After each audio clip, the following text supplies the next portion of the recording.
la importancia que tiene para nosotros conocer la Escritura desde el punto de vista hebreo. Hay una serie de conceptos, una serie de principios en la palabra que, a menos que nosotros tengamos el contexto hebreo de eso, nos va a resultar muy difícil comprenderlo.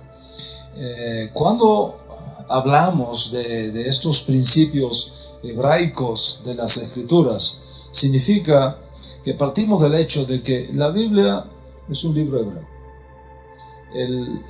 Los temas que la Biblia trata tienen que ver con el mundo judío, con el mundo hebreo, con la cultura hebrea. Y aun cuando hay libros en las Escrituras que están dirigidos específicamente para personas no judías, los temas que se tratan ahí lo hace el autor original, teniendo en cuenta el valor y la enseñanza básica que ese concepto que él está transmitiendo tiene en el mundo hebreo. Posiblemente el teólogo evangélico más grande del siglo XX fue Karl Barth. Karl Barth dijo estas palabras interesantísimas en su monumental obra, ¿no?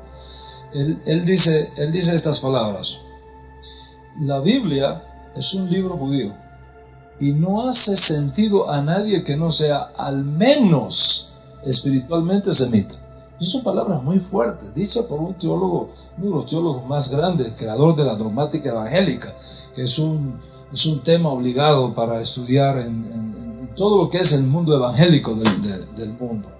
Y este hombre, con esa sabiduría tan grande, llegó a un punto de su vida donde reconoció que la Biblia es un libro hebreo y que uno tiene que tener una mente semita para poder entender la riqueza que tiene la Biblia hebrea. Entonces, cuando nosotros hablamos de la Biblia hebrea, hay una cantidad de conceptos y una cantidad de principios que se generan de ahí, que tienen un impacto directo en nuestras vidas. Y una vez que uno conoce eso, se da cuenta la importancia entonces que tiene regresar a las raíces hebreas de la fe. Regresar a las raíces hebreas de la fe es algo importantísimo. Y voy a aclarar aquí 2 o 3 cosas que son, creo yo, importantísimas también. ¿Qué significa regresar a las raíces hebreas de la fe? Cuando nosotros hablamos de las raíces hebreas de la fe, ¿qué significa eso? ¿Qué significa regresar a las raíces hebreas de la fe? A veces, ¿sabes qué? A veces, diciendo lo que no es, podemos entender mejor lo que es. Déjame exponer 2 o 3 ideas de lo que no es regresar a las raíces hebreas, y luego vamos a entender muchísimo mejor qué cosa es realmente regresar a las raíces hebreas de la fe. Primero, veamos lo que no es regresar a las raíces hebreas de la fe. La primera cosa que no es regresar a las raíces hebreas de la fe es pensar que para regresar a las raíces hebreas de la fe te tienes que hacer judío. No tiene nada que ver con eso. ¿Okay? Regresar a la raíz de la fe no significa que te tengas que hacer judío. Y voy a aclarar algo aquí. No porque ser judío sea malo, todo lo contrario. El apóstol Pablo en una de sus cartas dice: ¿qué ventaja tiene el judío? Y dice: muchísima, de todas maneras. Muchísima ventaja tiene. Pero no significa que regresar a la raíz de la fe tengas ahora que vivir como judío y tengas que ser judío. Porque la Escritura no demanda eso de ti. En otras palabras, tú no tienes que hacerte judío para servir al Dios de Israel. Tú puedes servir al Dios de Israel como un justo de las naciones. ¿Qué dice la Escritura de Enoc? Que caminó con Dios y ¿qué pasó con Enoc? Se lo llevó Dios. No sabemos a dónde se lo llevó, pero se lo llevó Dios. ¿Era él judío? ¿Verdad que no? Noé, varón justo en su generación, con Dios caminó Noé. ¿Era judío Noé? ¿Verdad que no? ¿Cuál es la religión de Adán en el jardín del Edén? ¿Había judaísmo en esa época? ¿Verdad que no? ¿Qué es lo que había? ¿Qué es lo grande que tenía Adán? Una relación íntima con el Dios que lo creó a él. Y eso es importantísimo. Lo importante es que tú puedas desarrollar la mejor relación posible con Dios. Y esa relación se puede lograr siendo judío o siendo justo en las naciones. El ser judío tiene que ver con otras cosas. Entonces es muy importante entender eso. La segunda cosa que no significa regresar a las raíces hebreas de la fe tiene que ver con judaizar. O sea, este es un concepto que hay que aclararlo muchísimo, porque hay muchas personas que identifican las raíces de la hebrea de la fe con judaizar. Me está judaizando, ¿verdad? No lo he escuchado por ahí. Me está judaizando, ¿verdad? Vamos a aclarar qué cosa es judaizar. Y estoy seguro que después que aclare esto, la luz va a venir y la paz se va a sentar en el corazón de cada uno de nosotros. Hay dos conceptos sobre judaizar. Un concepto que es correcto, que es kosher, y un concepto que no es kosher. Un concepto que no es correcto, que no es apropiado. Vamos a hablar del primer concepto apropiado de lo que es judaizar. El concepto de judaizar, como aparece implicado en el Nuevo Testamento, tiene que ver con la actitud de ciertos creyentes en el primer siglo, judíos que seguían a Yeshua como Mesías, que pensaban que los gentiles, al abandonar sus ídolos y convertirse al Dios de Israel, tenían que hacerse judíos, porque si no se hacían judíos, no podían asegurar su salvación. Entonces, algunos de ellos, con la mejor intención del mundo, no vamos a cuestionar su intención, pero una buena intención sin una correcta información puede causar un caos. Entonces, estos creyentes judíos del primer siglo pensaban que los gentiles que se abandonaban sus ídolos y se convertían al Dios de Israel, la única opción que tenían era hacerse judíos. Es necesario circuncidarlos y que guarden la ley de Moisés. Es necesario circuncidarlos y que guarden la ley de Moisés como judíos. Y finalmente hubo una discusión entre el liderazgo del movimiento de Yeshua en el primer siglo, y este es el acuerdo final que ellos llegan, que hay un camino, que hay un judaísmo para los judíos y hay un judaísmo para los no judíos, y que los que son étnica y biológicamente judíos tienen una manera de servir a Dios, y los que no son biológica y étnicamente judíos tienen una manera de servir a Dios. Y esa forma de servir a Dios no existe para separarlos, sino para complementarlos. En otras palabras, que tú puedes servir perfectamente al Dios de Israel, temer al Dios de Israel y tener una relación extraordinaria con el Dios de Israel sin necesidad de hacerte judío.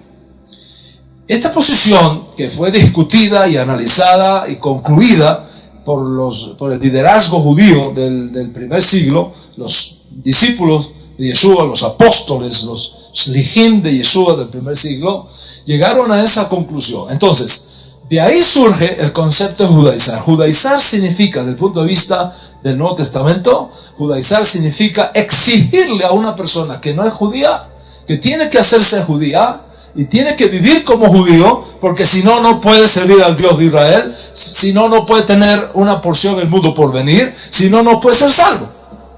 Y eso es una posición totalmente equivocada, totalmente equivocada. Entonces es muy importante entender eso. Pero hay otro concepto de judaizar que lo creó la Iglesia Católica. Y ese otro concepto de judaizar no es kosher para nada. ¿En qué consiste este concepto? Hay un fenómeno que se da en el primer siglo. Y el fenómeno es este. Después de la muerte de los apóstoles, de la generación apostólica, a partir del año 70, con la destrucción de Jerusalén, del templo, etc., se da una lucha dentro del movimiento cristiano, es decir, dentro del mundo de creyentes no judíos, de origen gentil. Se da una corriente, una lucha por el poder. ¿quién de ellos, ahora que no hay apóstoles, ahora que el pueblo de Israel está destruido, ahora que no hay Estado de Israel, no hay templo, no hay sacerdocio, el judío está perseguido, el judaísmo está proscrito, tanto creyentes como no creyentes de Yeshua están en la clandestinidad, están en el exilio? Nosotros, ¿qué vamos a hacer? ¿Quién de nosotros representa realmente la enseñanza de Jesús? ¿Quién de nosotros tiene la correcta tradición, la correcta autoridad para enseñar lo que Jesús enseñó? Es una lucha de poder en las diferentes facciones, las diferentes tradiciones cristianas, y una de ellas que se llama el protocristianismo, que finalmente es la que triunfa en esta lucha por el poder entre los diferentes grupos cristianos y tradiciones cristianas que había a fines del primer siglo y principios del siglo segundo. Esa línea que finalmente logra establecerse y consolidarse como lo que es el cristianismo histórico que ahora conocemos, esa línea enseñó que la única manera que tenían los cristianos de perfeccionar su fe era totalmente divorciándose del judaísmo. En otras palabras, el judaísmo fue bueno para los judíos. El judaísmo fue la matriz que nos concibió a nosotros. Pero ahora nosotros no tenemos nada que ver con eso. Ya nosotros salimos de eso. Jesús vino, canceló la ley. Jesús anuló la ley. Nosotros no tenemos que guardar la ley. Nosotros no tenemos que guardar nada del judaísmo. Y por lo tanto, cualquier cristiano que sea encontrado practicando algo judío, está judaizando. Y ahí es donde viene este concepto de que judaizar significa hacer algo judío o guardar algo judío. Entonces, cualquiera que viene y enseña las raíces hebreas de la fe y toca algunos aspectos que son todos judíos, entonces la iglesia, con la mira de separar a los cristianos de sus raíces hebreas, creó el mito de judaizar como aquello que significa prohibir a los cristianos practicar nada judío.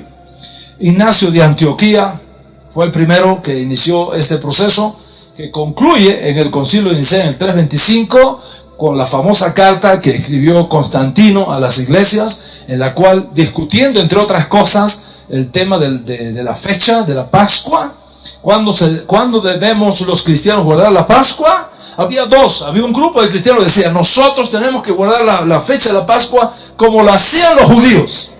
Y este otro grupo, el protocristianismo, que ya se establece y gana en esta competencia, en esta lucha por el poder, establece: no, nosotros tenemos que seguir la fecha de la Pascua según lo estableció el obispo de Roma. Y esa fecha de la Pascua es totalmente diferente a los judíos. Se hizo una carta, Constantino mismo hizo esa carta. Usted le puede preguntar al historiador Google acerca de esa carta, y te aseguro que esta noche no vas a dormir sin encontrarla. Y verás qué puso él en esa carta. A todas las iglesias cristianas aquí y allá, por cuanto ha sido establecido por nosotros tener una misma fe, ha sido decidido que en cuanto al día de la Pascua, el más sagrado del año, sea según la costumbre del obispo de Roma, y que no se celebre según los judíos, para estar completamente separado de esa chusma de judíos, matadores de Cristo, con los cuales ustedes no tienen nada que ver. Así fue la carta. Y esa es la razón por la que en el cristianismo se celebra la Semana Santa, la mayoría de las veces, en una fecha totalmente diferente a la que hacemos los judíos. ¿Por qué? Porque detrás hubo ese movimiento de que judaizar significa guardar algo que es judío. Mira, si judaizar significara guardar algo que es judío, los cristianos son los más judaizantes de todos. ¿Por qué? Porque te pregunto eso. ¿El bautismo es una práctica cristiana o una práctica judía?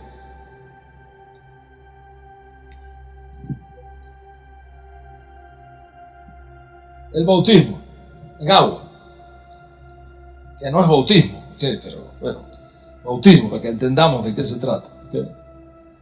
¿El bautismo es una práctica cristiana o es una práctica judía? Ok, vamos a ver si es cristiano. o si es judía. Cuando Yohanan, Juan el Bautista, estaba bautizando en el río Jordán, ¿cuántos cristianos había? No había cristianos, ¿verdad que no? ¿Verdad que no? All right. Entonces, si el cristianismo es una práctica, si el bautismo es una práctica cristiana, ¿cómo me explicas que Juan el Bautista bautizaba y no era cristiano? Le voy a hacer esta pregunta. ¿Qué vino primero? ¿El judaísmo o el cristianismo? El judaísmo vino primero, el cristianismo vino después y el islamismo vino más tarde. Entonces, si el cristianismo es después del judaísmo, ¿de dónde tú crees que son todas las prácticas cristianas? ¿De dónde vienen? ¿De dónde vienen? Piénsalo. El bautismo no fue creado por el cristianismo, no fue creado por los cristianos. Es una práctica judía. Es una práctica judía que viene desde antaño, desde la época de los profetas, allá atrás. ¿Ustedes no se acuerdan cuando vino aquel general sirio que tenía lepra? A ver un profeta en Israel que sí lo iba a sanar. ¿Qué le mandó a decir el profeta? Vaya al río Jordán y haga tevilá, bautícese. Sumérjase en el agua 7 veces y usted verá que eso va a ser sanado. Eso es tevilá, eso es bautismo. ¿Cuántos cristianos había allí? ¿Verdad que ninguno? Entonces, si judaizar es practicar algo judío, los cristianos no deberían bautizarse, porque estarían judaizándose. ¿Me entienden? El problema que hay aquí. O veamos otra práctica, la imposición de manos. La imposición de manos es una práctica judía. Entonces, si judaizar significa practicar algo judío, cada vez que se imponen las manos en el mundo cristiano, y especialmente evangélico, estarían judaizando. ¿Verdad que sí? Si judaizar es practicar algo judío. ¿Y qué me dice de la presentación de los niños? ¿Verdad? ¿Verdad que sí? ¿Y qué me dice del diezmo? ¿Verdad que sí? Entonces, si nosotros comenzamos a quitar todo lo que hay en la iglesia que tiene una raíz hebrea, ¿sabes cómo se queda la iglesia? Sin nada. Sin nada, se queda desnudita, no tiene nada. Por ejemplo, ungir con aceite a los enfermos. ¿Verdad que eso es una práctica cristiana? Muy generada. El cristianismo se practica eso, ¿verdad? ¿Y cuál es la base para ungir con aceite a los enfermos? La carta de Santiago. ¿Está alguno entre vosotros enfermo? Únjalo con aceite en el nombre del Señor. Y la oración de fe salvará al enfermo, el Señor lo restaurará. Si hubiese cometido pecados, le van a ser perdonados. Todo eso, ¿verdad que sí? Ok. ¿A quién fue dirigida la carta de Santiago? Que no es Santiago. Empezando por ahí. Ok. Que no es Santiago, es Jacob. Ok. El hermano de nuestro Santo Maestro Yeshua Mashiach. ¿A quién fue dirigida esa carta? ¿Alguien tiene una Biblia por ahí? Un Nuevo Testamento. Puedes leer Santiago 1:1. Rápidamente. Bueno, pueden usar en su tablet también. Porque en el mundo del milenio ya casi que no hay papel. Santiago 1:1. ¿Qué dice? ¿Alguien lo puede leer para mí? 1:1. ¿Cómo le decía, hermana?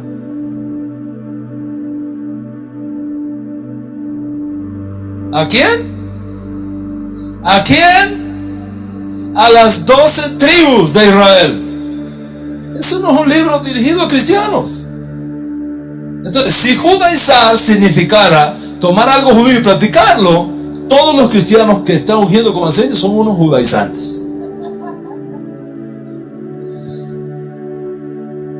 ¿Te das cuenta de dónde estamos, de qué estamos parados acá? O sea, regresar a las raíces de la fe no tiene nada que ver con judaizar. No tiene nada que ver con que ahora tú te tienes que hacer judío. No tiene nada que ver con eso. Tiene algo que ver con algo mucho más rico, mucho más extraordinario. La primera cosa que tiene que ver es un nuevo entendimiento de la Escritura. Eso es lo más importante. Es regresar para descubrir la riqueza de la Escritura hebrea. Porque esa riqueza de la Escritura hebrea es lo que te va a dar la base para que tú puedas vivir la vida que agrada a Dios. ¿Cómo nosotros sabemos ¿Cuál es la vida que agrada a Dios? ¿Dónde está el manual para saber cuál es la vida que agrada a Dios? En la Escritura. Yo le estaba compartiendo hoy a Maritelma y al pastor Félix con la gratitud que hay en mi corazón por toda la ayuda que me han dado en este día acá. Han estado corriendo conmigo para arriba y para abajo. Le estaba compartiendo eso. La santidad no es amar a Dios y vivir como a ti te da la gana. La santidad es amar a Dios y vivir como a Él le agrada. Ahora, el punto es, ¿cómo le agrada a Dios que tú vivas? ¿Dónde está el manual? ¿Dónde está el manual? ¿Usted sabe cuáles son los problemas serios que hay en el cristianismo? Y especialmente en el cristianismo evangélico. Uno de los grandes problemas del cristianismo evangélico es que le ha cortado la raíz hebrea de la fe a los creyentes. Les ha cortado completamente las raíces hebreas. Porque uno de los conceptos que se manejan en el otro campamento del cual ustedes vienen, uno de los conceptos que se maneja es: Cristo nos libró de la maldición de la ley. ¿Verdad que sí? Cristo nos libró de la maldición de la ley. Yo estaba los otros días dando una conferencia, los otros días no, hace algún tiempo, estaba dando una conferencia sobre el tema de la ley y la gracia. Es otro de los temas que necesita mucha clarificación porque hay mucha confusión ahí. Y la confusión viene por dos textos bíblicos. Por dos textos bíblicos. ¿Okay? Y uno de ellos es este: Cristo nos redimió de la maldición de la ley. Estaba dando una conferencia, la mayoría eran pastores y líderes, sobre este tema de la ley y la gracia. Y uno de los pastores que estaba presente en la sección de preguntas y respuestas me dice: doctor, quiero hacerle esta pregunta. ¿Por qué usted insiste en llevarnos a nosotros a la ley si ya Cristo nos libró de la maldición de la ley? Sí, mi respuesta fue muy simple, es la misma que te voy a dar ahora. Si Cristo te redimió a ti de la maldición de la ley, déjame hacer esta pregunta: ¿cuándo tú has tenido ley?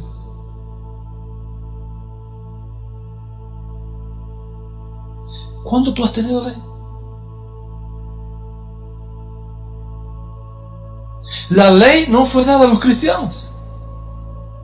La ley fue dada al pueblo judío.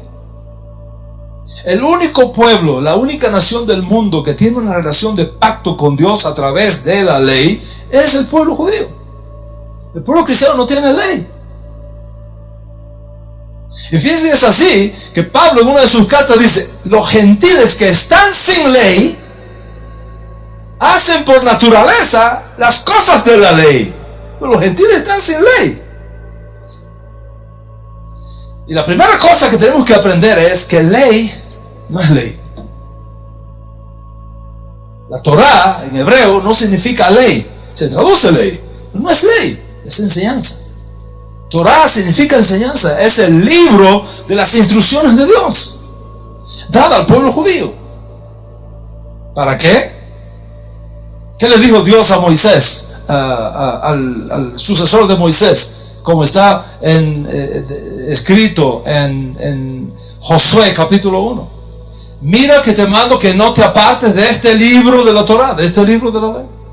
Medita en él de día y de noche. No te vayas ni para la derecha ni para la izquierda, porque entonces, si tú te mantienes en él, no te vas ni a la derecha ni a la izquierda, harás prosperar tu camino y todo te va a salir mal.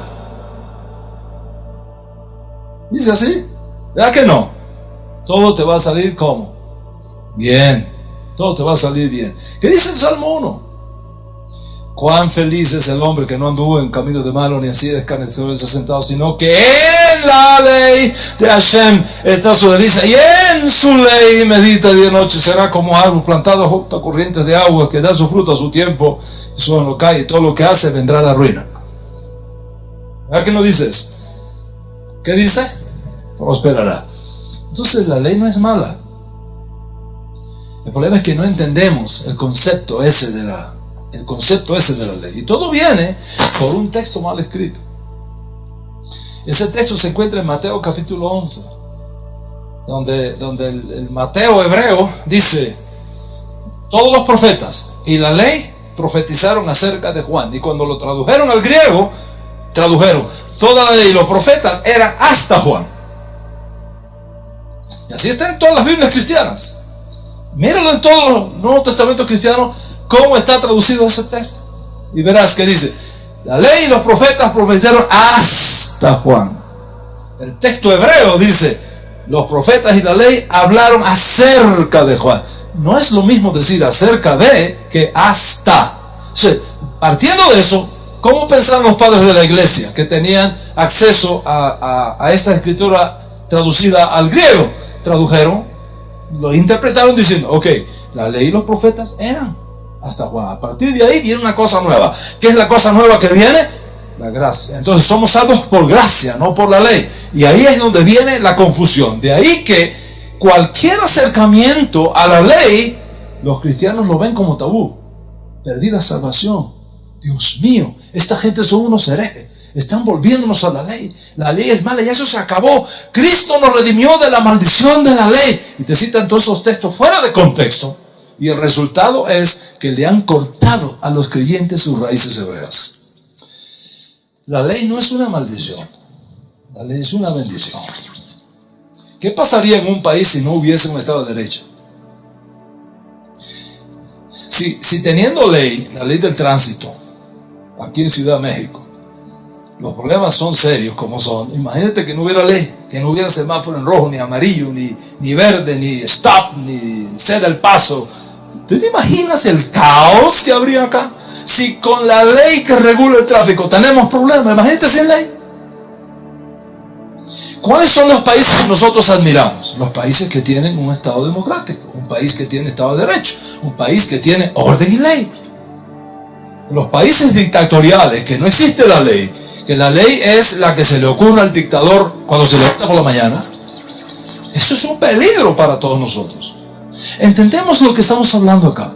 Entonces, cuando la Escritura dice Cristo nos redimió de la maldición de la ley, ¿de qué está hablando realmente? Pablo está escribiendo la carta de Gálatas. No es una carta dirigida a judíos. La carta de Gálatas es una carta dirigida a creyentes de origen no judío, en esa región de Galacia, que estaban enfrentando el problema de creyentes judíos que con la mejor intención del mundo estaban enseñándoles mal, de que tenían que hacerse judíos si querían ser salvos. Pablo escribe esa carta para corregir ese error. Y entre otras cosas dice: Cristo nos redimió de la maldición de la ley. Pero cuidado, tengan mucho cuidado cómo se interpreta eso. Tengan mucho cuidado cómo se interpreta eso. Les voy a explicar un poquito, así, de paso, para que entendamos ese contexto.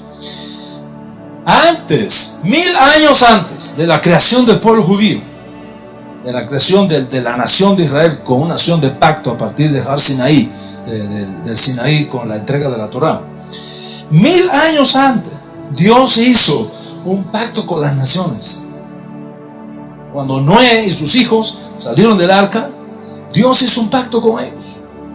Y en ese pacto le entregó la ley de las naciones, que está compuesta por 7 grandes mandamientos.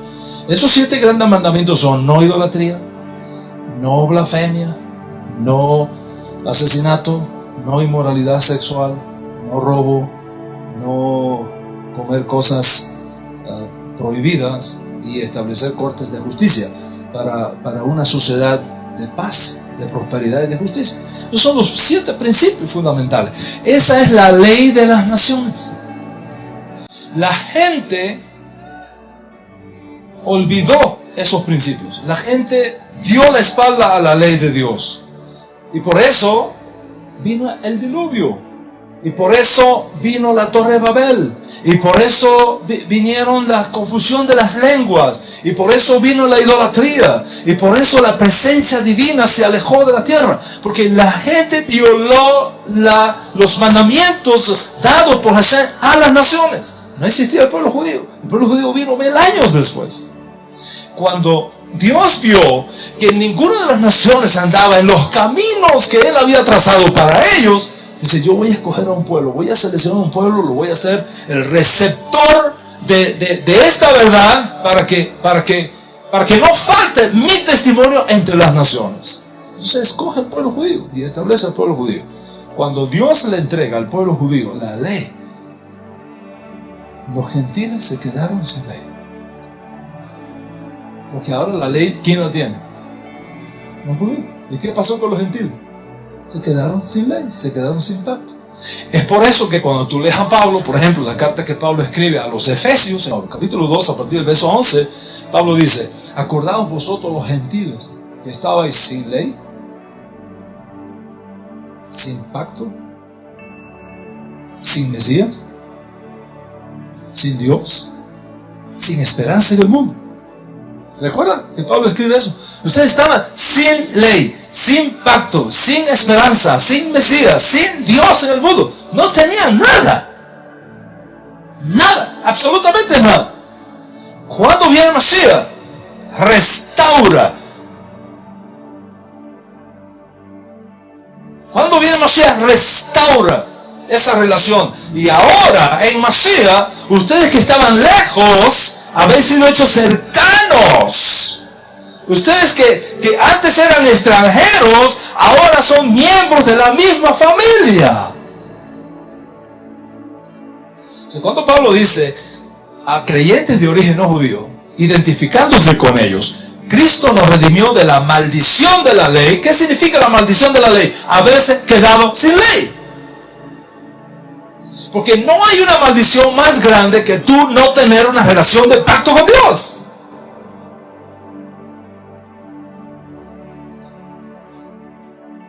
¿Cuánto entiende lo que estamos hablando acá? Entonces, regresar a las raíces hebreas de la fe significa restaurar todo eso, sanar todas esas malas doctrinas, corregir todos esos textos mal traducidos y mal interpretados, y encontrar tu lugar dentro de Israel, no fuera de Israel. No como un pueblo aparte, no como un pueblo distinto, no como un pueblo sustituto, no como un pueblo que viene a reemplazar a Israel como pueblo de Dios, sino como un pueblo que viene a compartir con Israel la esperanza de la redención.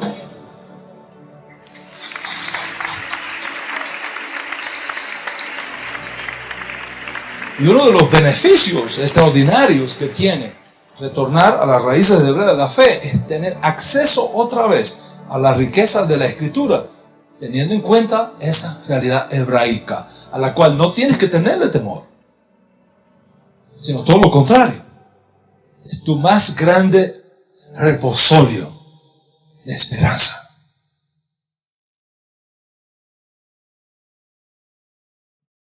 Te voy a dar 2 o 3 ejemplos para que vean cómo, teniendo en cuenta el trasfondo hebreo de la Escritura, ella se abre para nosotros. Y cuando la Escritura se abre, la fe brota. Cuando la Escritura se abre, el corazón arde. ¿Recuerdan aquellos 2 discípulos camino de Emaús? Judíos, a los cuales se acerca Yeshua resucitado. Ellos no sabían que era Yeshua. Y él se hace pasar por un extraño. Y le dice, ¿por qué estáis tristes? ¿Por qué tenéis esa cara así? Dice, ¿eres tú el único peregrino, el único extranjero? Entre paréntesis, peregrino extranjero, porque para Pesa venían de todas partes del mundo a santificar Pesa en Jerusalén. Por eso le llamaban extranjeros, no porque no fueran judíos. Eran peregrinos, eran judíos que venían del extranjero a santificar Pesa en Jerusalén. ¿Eres tú el único extranjero, el único peregrino que no saben las cosas que han pasado acá. ¿Qué cosa? Yeshua min Nazaret. Nosotros esperábamos, pasado perfecto. Esperábamos que Él era el que iba a redimir a Israel y resulta que lo mataron. Ya hace 3 días que pasaron estas cosas. Y ahí empieza ese diálogo. Oye, ¿no era necesario que el Mesías sufriera todas estas cosas? Y empieza a explicarle. Y ahí llegan a Emaús, la tarde va a caer, el sol va a caer, él hace como que va a seguir de largo, y él dice, oye, aquellas palabras que tú nos has dicho estaban tocándoles el alma. Dice, quédate con nosotros porque el día ya declina. Entonces entran a la posada, parten el pan. Cuando él toma el pan, bendice a Hashem, rompe el pan, bendice a Hashem, y ahí los ojos son abiertos y se dan cuenta que era Yeshua. Cuando ellos descubren que es Yeshua, Él se desaparece. Y entonces viene la respuesta, que es la misma respuesta que voy a darle a tu alma en esta clase. Dijeron ellos, y tú puedes decirlo también, no ardía nuestro corazón cuando nos abría las Escrituras.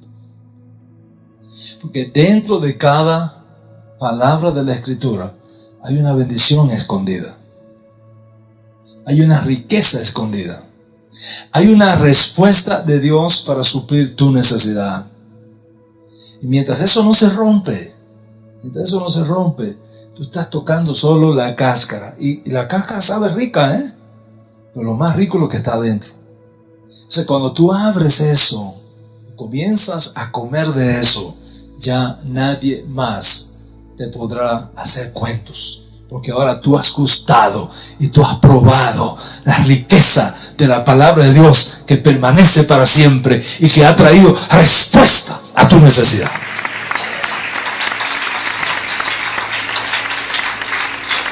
Bueno, pues yo sé que el tiempo está limitado. Además yo tengo, Dios mío, otros compromisos esta noche. Te voy a dar un par de ejemplos de cuán importante es aprender a estudiar la Biblia, teniendo en cuenta sus raíces hebreas, sin temor a que alguien venga y te diga, eres un hereje porque estás haciendo cosas judías, sin temor a que te digan, estás judaizando, sin temor a que te tilden de todo. Absolutamente nada que ver, todo lo contrario. Estás en el camino correcto, estás en las sendas antiguas, estás en lo que nunca debió de olvidarse y que ustedes están restaurando en esta generación, que ustedes están trayendo de vuelta en esta generación. Por eso que los ojos de todos están puestos en ustedes, y esa es la tremenda responsabilidad generacional que ustedes tienen. Pero les voy a dar un par de ejemplos para que entendamos esta riqueza. Un hombre se acerca a Yeshua, a nuestro santo maestro, la paz sea sobre él, y le dice, maestro, te seguiré, pero deja que primero vaya y entierre a mi padre. ¿Cuántos han leído esa narrativa? ¿Verdad que sí? Okay. ¿Cómo explicas eso? Yo no sé cuántos de ustedes habrá tenido la difícil experiencia de perder a su papá como yo la tuve. El momento que mi hermana me llamó, aquel día después de Thanksgiving del año 1987, y me dijo, vente a la casa que a papá acaba de morir. Mi alma se partió. Llegué allá, entré al cuarto, allí estaba su cuerpo, ya se estaba poniendo frío. Lo abracé, lo besé, le cerré sus ojos. Le digo, vaya en paz, papá, porque usted lo hizo bien.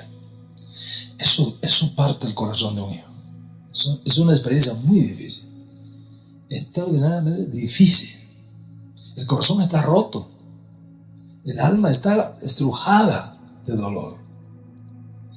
Y que aquella persona que tú amas tanto, como era el caso de Yeshua, le diga, yo te voy a seguir, pero primero deja que vaya a entierrar a mi padre. Y que Yeshua le diga, deja que los muertos entierren a sus muertos y tú ven y sígueme. ¿Verdad que duele?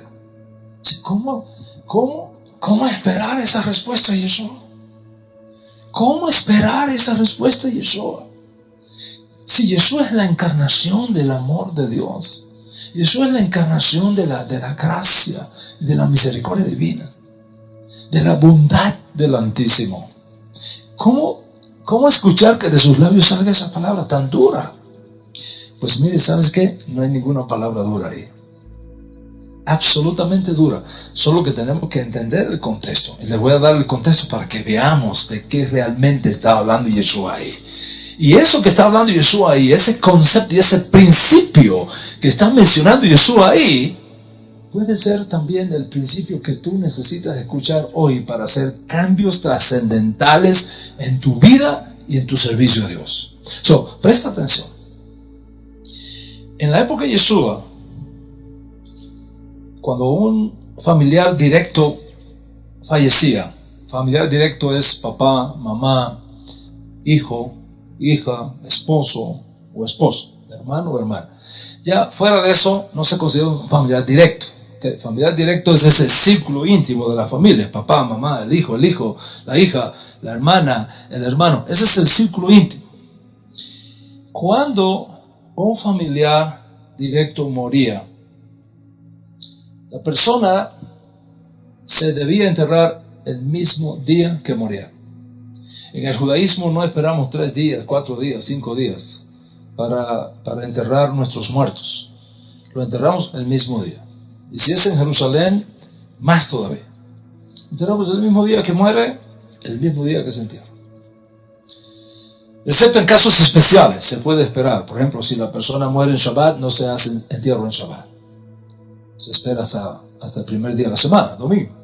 ¿Okay? O si algún familiar cercano necesita tiempo para venir y estar con la familia, bueno, se puede esperar un día. Pero lo normal es que el mismo día que uno muere, el mismo día que se pone la semilla esa en la tierra. Mientras más rápido el cuerpo vuelve a la tierra, mejor resurrección. Eso es sumamente importante. Eso es un tema para otro día, Félix. ¿Okay? Luego que se hace el entierro, se sepulta a la persona. El doliente, el luctuoso, regresa a la casa y por 7 días no se sale a la casa. No se sale. Son los días Shiva, los días de luto. La persona está en su casa, no sale, no se sienta a comer a la mesa, está sentado en el suelo. No se cocina en la casa de la persona que murió. Los amigos de la comunidad son los que traen la comida. Los judíos vienen, hacen los rezos con él, están con él todo el tiempo. Por 7 días no sale de la casa.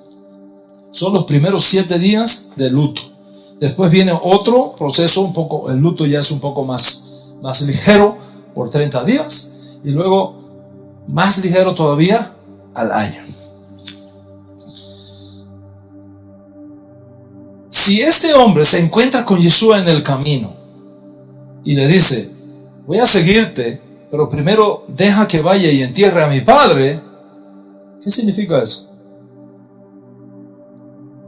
Si el padre ya había muerto y él estaba de luto 7 días, ¿cómo estaba en la calle?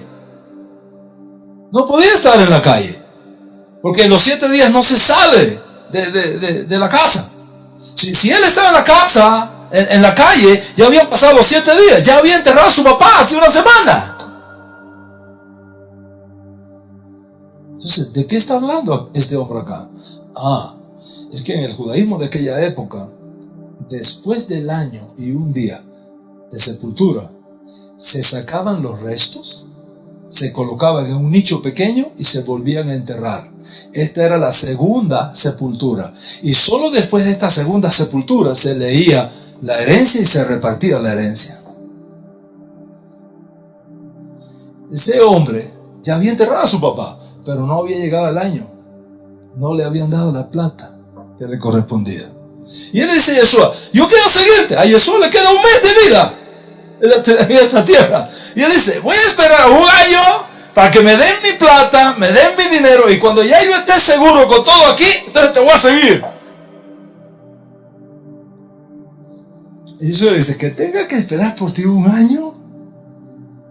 para cumplir la obra de la redención que a mí se me ha confiado. Mira, deja que aquellos que lo único que piensan es en poner dinero en su bolsillo, que se encarguen de ese segundo entierro. Tú, ven y sígueme.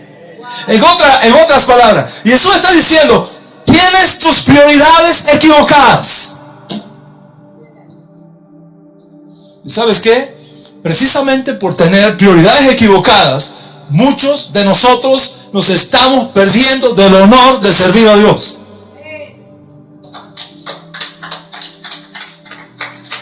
Y cuando entendemos esto, Dios está como diciéndonos, oye, ¿cuáles son tus prioridades? ¿Cuáles son tus prioridades?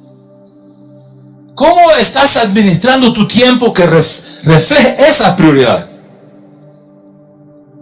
Algunas personas vienen a la clínica para hacer tratamiento, no solamente del área física, sino también de la parte emocional. Y una de las cosas, uno de los ejercicios, las terapias que hago con ellos es esta.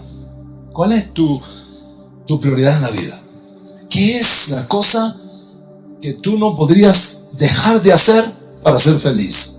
Escríbemela ahí. La persona lo pone, ¿no? La persona lo pone. Ok.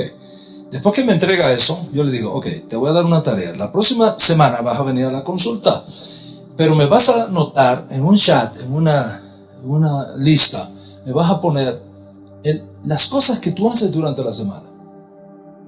¿A qué hora te levantaste?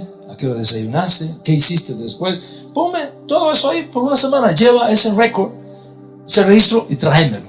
Viene la próxima semana, yo lo leo. Le digo, tú me dijiste a mí que tu prioridad en la vida era esto, pero cuando yo veo todo lo que tú haces, nada de lo que tú haces es para soportar y apoyar esa prioridad. Tú tienes un problema de prioridades en tu vida. Esto hay que cambiarlo completamente. ¿Sabes qué? Donde tú estás ahora es el resultado de decisiones que tú hiciste hace 5 años atrás o 10 años atrás. Por eso, esas decisiones que tú hiciste hace 10 años atrás son las que te han traído hasta donde tú estás ahora. ¿Qué significa eso? Eso significa que donde tú vas a estar dentro de 5 o 10 años depende de lo que tú hagas ahora. ¿Cuánto entiendes lo que estamos hablando? Y Yeshua está diciendo a este hombre, tienes que poner en orden tus prioridades.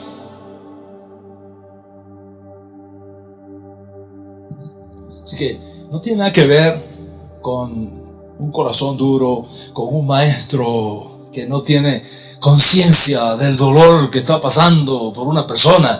Absolutamente nada de eso. Pero ¿cómo llegas a esa conclusión?